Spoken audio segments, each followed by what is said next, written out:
Hello, and thanks for joining us for the latest installment of Wall Street Buy, Sell, Hold.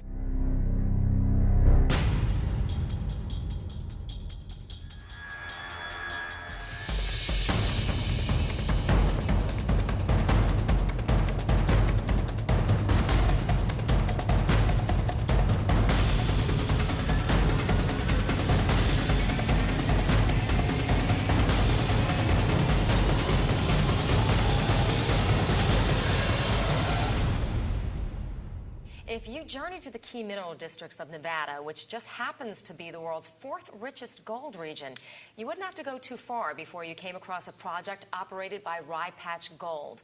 Joining us now is Bill Howell, CEO of Rye Patch Gold. So, Bill, how did this modern gold rush and Rye Patch Gold get started? Well, thanks, Patricia and Chris. Thanks for having me on. Yeah, the gold rush has actually started back in about 1980. And since that time, there's been over 180 million ounces of gold produced out of Nevada since that time. So Nevada has really been at the forefront of this modern-day gold rush. And where exactly are your properties located in Nevada? All of our assets are in Nevada. Most of are along what we call the Oriana Trend, which is really an emerging gold trend in Nevada. We're just right alongside Interstate 80, which is a 4-lane paved highway that goes from San Francisco to Chicago.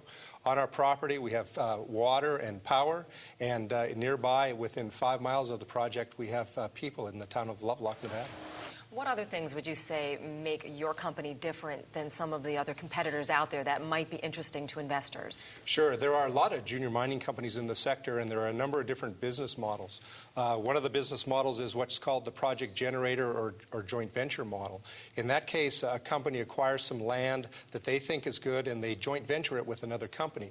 The joint ventures are generally like a 70-30 joint venture, so that company has given up 70% of the upside of that project. On the other hand, our business model is to develop our own resources. So we control 100% of the lands. We develop the resources ourselves. And as I like to say, you know, exploration, you have to go out and try to discover something, and you have to find something. And I think that's where Rye Patch has been very successful over the last 4 years. We've actually identified 4 million ounces of gold, 1.2 million in the measured and indicated category, and 2.7 in the inferred category. So, you know, you can go out and look all you want, but occasionally you have to find, and I think that's what sets Rye Patch Gold apart. All right. So speaking of indicated, inferred, and measured, those are simple words, but sometimes it might complicate people. Well, just as you indicated, Chris, those are levels of confidence. So inferred is the least confident amount of material. We know where it sits, sort of what the geometry is, but we're not really comfortable with the numbers. Indicated, we've tightened up and we know the geometry, but not necessarily the full extent of the mineralization. And measured is the most confidence level in that we know the geometry, we're certain of the grade, and we know exactly where it sits. So essentially, these major mining companies have reserves. They go out there with their bulldozers, they extract this out of the ground, and eventually they're going to cultivate or extract their resources. And then they would go to a junior mining company like you, which has a reserve or a resource of 4 million ounces gold equivalent, and you would sell that to them. That's so right. You're mapping it, and you would sell your inventory to them. And is there a critical size that you need to get to before you would consider selling? And if so, is there a dollar value or denomination that would be worth to an investor or to you as the owner of a company? Recently, there was a transaction done in Nevada where a company paid over $400 per ounce in the ground. That company had about 5 million ounces of gold in Nevada. We're sitting right now as Rye Patch with about 4 million ounces of gold. So we think the hurdle is to really get over that 5 million. We'd like to get to 10, but what we're hoping is that we can get over that hurdle of 5 million, and that's going to put us on the radar screens of a Newmont or a Barrick. Once we do that, if you look worldwide, over the last 12 to 18 months, there's the deals that have been done. If you throw out these outliers like $400 gold per ounce, but you just kind of take the average, you end up with $50 per ounce in the ground. Right now, Rye Patch is trading at $12 per ounce in the ground. So that's the value proposition for shareholders right now. Every share is backed by an ounce of gold in the ground, right? So a lot of people, you know, it's hard to go out and buy an ounce of gold at $1,600 per ounce at today's price. But it's really easy to buy a 50-cent stock. And that stock has a very good option value to the gold price. So as gold price goes up, Rye Patch Gold shares should go up. As the value of Rye Patch gets recognized, the in situ value of those ounces in the ground ground should go from $12 per ounce to the average, which is around $50 per ounce. So we could go from a market cap of, say, $40 million up to a market cap of over $200 million. And of the property that Rye Patch owns, how much is untapped? Like, how much still needs to be explored? Well, right now we have 3 million ounces of gold and 40 million ounces of silver. All of that really sits along what we call the Oriana trend between two projects, which is Wilco and Lincoln Hill. Now, we have acquired lands in between there, which we call Gold Ridge, that are very prospective. But what we're trying to do is build a district. And we think that district has potential for over 20 million ounces of gold. As I mentioned earlier, between Barrick Gold, Rye Patch, and Coeur d'Alene silver mines, we've discovered over 10 million ounces of new gold since April of 2009. So it really is an emerging trend. In addition, last September, we acquired a new property called Garden Gate Pass. And that property is just south of one of the largest gold mines in Nevada called Cortez Hills, operated by Barrick. It's roughly about 7 miles to the south along some of the major structures. My background and the background of some of the geologists that work for the company, we have some intimate knowledge of what we call the Cortez trend, and we believe that the Garden Gate Pass has significant potential. If you look at the deposits that have been discovered to date, they range between 5 million ounces and 20 million ounces of gold. So we're in elephant country. I guess as an exploration company, you need money. It costs money to hire people to go out there, drill, and map. How is your financial structure? Are you cash rich? Are you debt laden? How does your balance sheet look? Right now we have zero debt, and we have roughly $7 million in the bank. And as far as running a junior mining company, a lot of investors, certainly people that look at these small aggressive stocks, they want to make sure that you have skin in the game, aka your own, cash on the line. Right.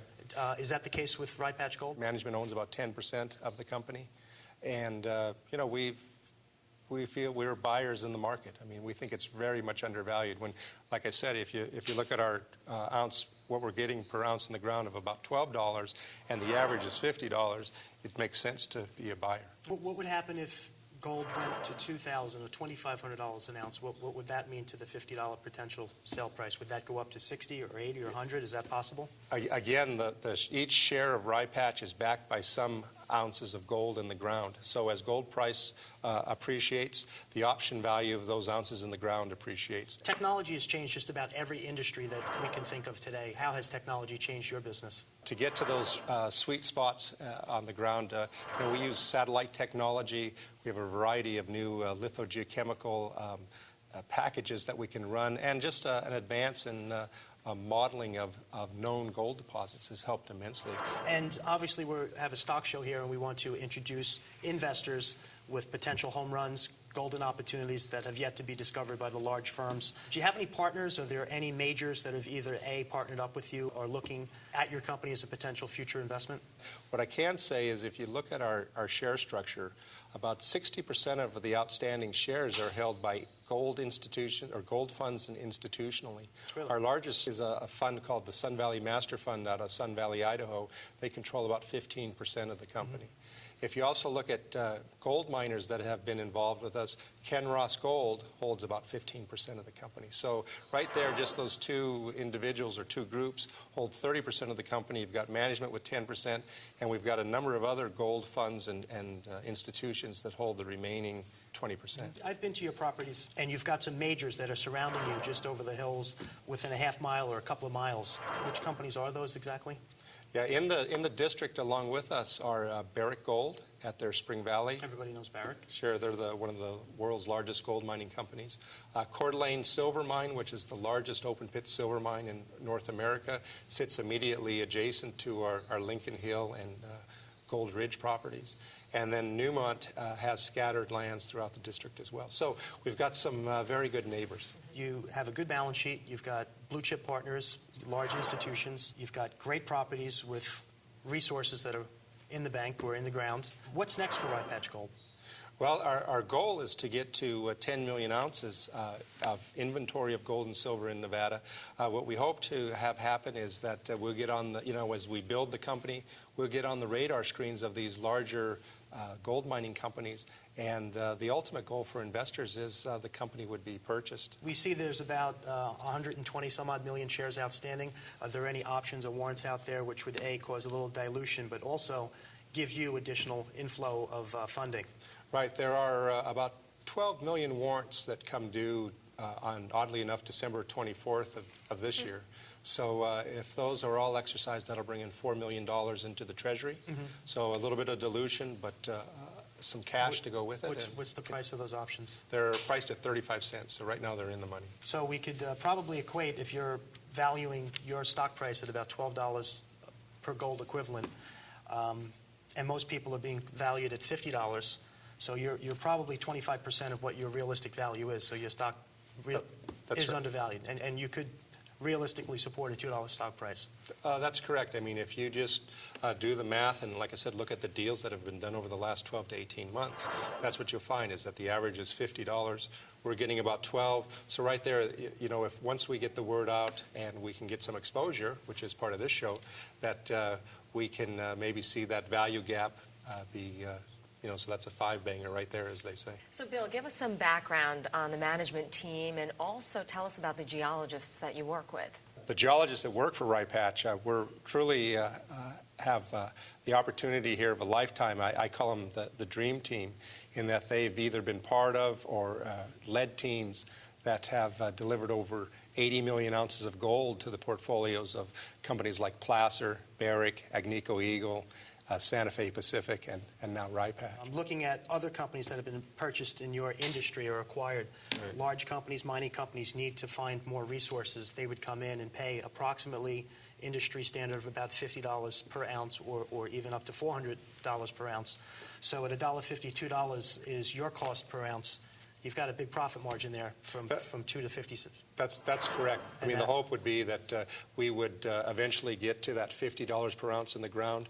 That would give us a market cap right now of about $200 million. That's the value proposition immediately in the stock. And then with a purchase or a buyout, you would hope that you could get another 25 or 30% premium on top of that. Now, when you drill and you uncover the gold, how do you prove to people, this is what we see, this is what's down here? How do you illustrate that for folks that aren't there? One of the things we do is we sample every 5 feet on the drill rig. So our samples are 5-foot composites of the drill rod. The drill rod is usually 10 feet long, so there's 2 samples per drill rod. Mineralization on our property starts immediately at the surface, and at Lincoln Hill goes to about 500 feet. At Wilco goes down to 1,000 feet. So we drill those holes down to, we get to a certain horizon that we know is not mineralized. All that material is then, there's a small sample that's collected by the geologists. Those are our character samples that the geologists log. They log the color, the rock type, the formation, the alteration that they see. The other sample, the larger sample, is picked up by an independent third-party assay laboratory. In this case, it's American Assay, taken to Reno. They perform all the fire assays. To verify that all the material is correct, we insert standards and blanks. So these are material that we know the answer to, as well as blanks, material that we know that there's nothing in, so that we can track the quality of assays back from the lab. All of that information is given to an independent third party who validates it and then does our resource estimates and writes a report called a National Instrument 43101, which is the gold standard of reporting, pardon the pun, those ounces in the ground. Right now, we think along the Oriana trend on the properties that we own and control, that we have potential for 6 or 7 million ounces. At our Garden Gate Pass project, we believe there's potential for up to something like 20 million ounces, again, very early stage. And we're always looking for very good acquisitions that would be good for shareholders. Final word for those people that watch television shows, sell your cash for gold. Is your advice to them buy, sell, or hold? I would say hold. Thanks, Bill. Thank you very much. And you can find out more at ryepatchgold.com, or for more information, contact your investment advisor.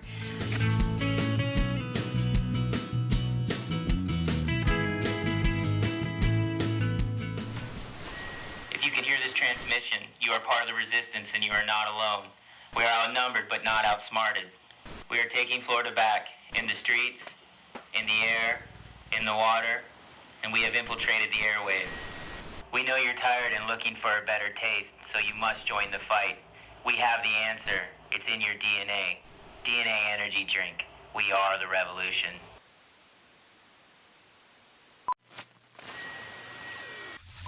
Welcome back. Our next company today has a lot on their plate because they're entering into the $9 billion energy drink market. And as you know, Red Bull and Monster dominate this sector. DNA Brands is penetrating into this market with a profile that investors are finding increasingly appetizing. And they're also cutting into the profitable meat snacks market, dominated for years by the likes of Slim Jim and Jack Link products, with ones that they claim are both better tasting and better for you. It's easy to see the culinary and financial appeal that could be there. Well, here to share his bounty of knowledge about this growing brand of products is CEO and founder of DNA Brands, Darren Marks. Darren, I'm really glad you could make it here today. Thanks for having me on, guys. Darren, I got to tell you, you're up against some pretty hefty competitors like Red Bull that does about $6 billion in revenues and Monster that does about $2 billion in revenues. How did you break into this very fast-growing, profitable sector of the beverage industry? Well, our big break came in 2009, Chris, when Monster Energy left Anheuser-Busch in favor of Coca-Cola, leaving Anheuser-Busch, the entire network, without a viable energy drink. So they formed an SBA committee looking to replace the revenue that they lost in a fast-growing energy drink category. We interviewed, we went through quite a bit of due diligence, and we were awarded the preferred vendor status with Anheuser-Busch. And we've been fortunate enough to say that we've been distributing through most of the Anheuser-Busch network in Florida, and we enjoy a great relationship with them. I've tried the Monster, and it really doesn't taste that great. I understand that you won an award, actually, for your product as the best-tasting energy drink. We Can you did. tell us about that? We're very proud of that. Actually, in 2010, the World Beverage Competition in Geneva, Switzerland, held a competition for the best-tasting energy drink. 900 applicants submitted. It's a blind test, so it's not sponsored or paid by the bigger companies. It's a true test of the world's best-tasting energy drink. And I'm proud to say we won that award because of our quality ingredients and our taste. If you would try a citrus, and I know both of you tried it before the show, it tastes like an orange soda. Our lemon lime tastes like a Mountain Dew taste profile. And we have two sugar-free products. We have a sugar-free citrus that tastes like a sugar-free orange soda, and a cran raspberry. You have a great product. You've got incredible distribution through Anheuser-Busch, but this is a major player out there. I mean, Red Bull they're the biggest. They're the big dogs on the street.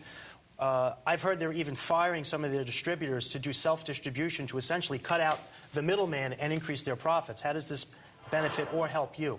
It's a huge benefit for us, and you're exactly right. Red Bull is taking back a good majority of their distribution. They've already terminated the top 25 distributors in their biggest markets. They're on their way to doing 50 their top markets, and eventually they're going to be taking over the whole United States. So imagine if you had a Red Bull distributor distributing Red Bull for 13 or 14 years is now without Red Bull. They grew up in the energy drink business. That's all they know. So it's a great opportunity for us to bring DNA with a proven track record in the state of Florida and other states that we're selling in with Anheuser-Busch as our partner, and getting into the big chains, getting sell-through, and having the ability to bring that to them is a huge benefit for us. When Monster left Anheuser-Busch, it left them with a huge hole in their revenue with the fastest growing segment of the beverage category, the energy drinks. So they're trying to replace that business. So we're with Anheuser-Busch in some areas. We have Red Bull distributors in other. And then the other big opportunity is Miller Coors. As you know, they don't have an energy drink right now. We're in Wisconsin with them. So the three top situations that exist out there for distribution, DNA is positioned very strongly with all three. All right. And that's really contributed to a lot of our recent growth. All right, so these guys got into the business. Red Bull was obviously the first to market, very much like 5 Hour Energy was the first to their market, and they became the biggest and the best. And this is almost impossible to penetrate this market because everybody knows 5 Hour Energy shot. These guys were first to market. They were very well funded, not a great product, but clearly a dominant market leader. Now we also understand you're really developing Florida. Walgreens stores, you're in every single Walgreens store in Florida, and Circle K, and Racetrack, and 7-Eleven. How much more growth is there to happen in Florida? Well, actually, if you break down the state, we're in about 9.5% of the total distribution that's out there. And we do have every Walgreens in the state of Florida and the liquor stores attached to it. We have every Racetrack and Circle K, and we're in select 7-Elevens. And that's only 9.5 to 10% of the distribution. So we have a long way to go to get our pods, as we call them, points of distribution, up to 75-80% where we think Monster, or where Anheuser-Busch brought Monster to that level. Could you have gotten where you are today without winning the World Beverage Competition and without the help of Anheuser-Busch? I mean, winning that award was a big deal for us because everyone recognizes the World Beverage Competition as a legitimate, honest competition. So we use that on our point of sale, and it was a big selling point with the buyers of the chains. Anheuser-Busch has been our big brother. You know, when you're out in the streets doing battle with the Coke and Pepsis of the world, and they know Anheuser-Busch is distributing DNA, or Red Bull, former Red Bull distributors distributing DNA, or Miller Coors is distributing DNA, they have a tendency to kind of back off a little bit because they don't want to pick a battle with the giants. And not to mention, they have the great ability of getting placement in the stores. They have long, long relationships with these C-store owners, with the chains, and we leverage those relationships. Tough question. Coca-Cola and Pepsi-Cola had AMP and they had Rockstar. They have not really done well. From my understanding, Coca-Cola has a $25 billion 5-year marketing budget for their products. They've had an energy drink and it really failed. How do you think that you could make this successful, or what have you learned from their failure?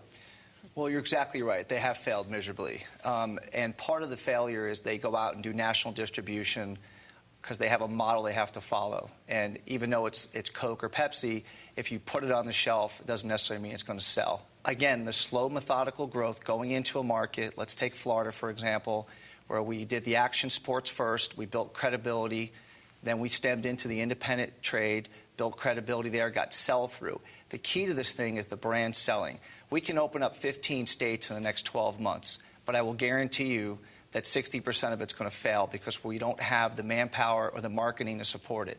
So it's a slow growth. So if we go and take one step in front of the other and we build a brand, we are a very relevant brand in Florida right now. When people think energy drinks, it's Red Bull, Monster, and DNA. You know, those are your brands that are out there that are selling at store level. The buyers are bringing us back in the stores. Circle K, we're in our 4th year. Racetrack, our 2nd year. Walgreens, we're going to go into our 2nd year with them. That's the key, is to get sell-through, get the brand to grow organically. Build the brand with your core demographic, and then look to create items that are niches that are different than what's out there. Obviously, having the world's best-tasting energy drink, we were able to go out and create a brand that 900 other energy drinks were not able to do. Well, I know a lot of people would normally drink these for effect, not for taste. So here they can get taste and effect, 2 in 1. Correct. We often say you can actually have a sandwich with our energy drink. I recently read, Darren, that you just got approved to be in the largest military commissaries in the United States, and these are APHIS, DECA, Nextom. Is that correct? That's correct. Yeah, this is a really big deal for us, Chris.